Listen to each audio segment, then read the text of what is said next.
You're doing a heat exchange, which is getting cold water into hot water coming from your engine. So you can be remotely somewhere or in town or want a shower or whatever.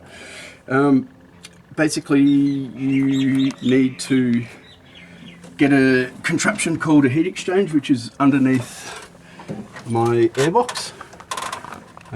This one's a Glide unit, which was about 270 Australian dollars, and it's perfect for me. So what you've got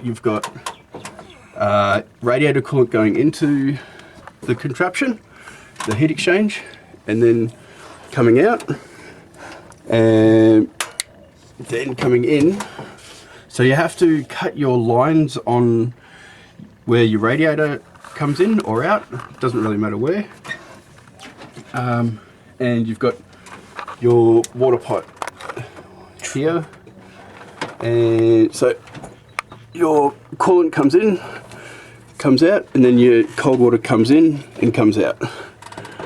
And it needs to go opposite directions to each other to work efficiently. And that's pretty much what I've got set up underneath there. I've had to move the coil.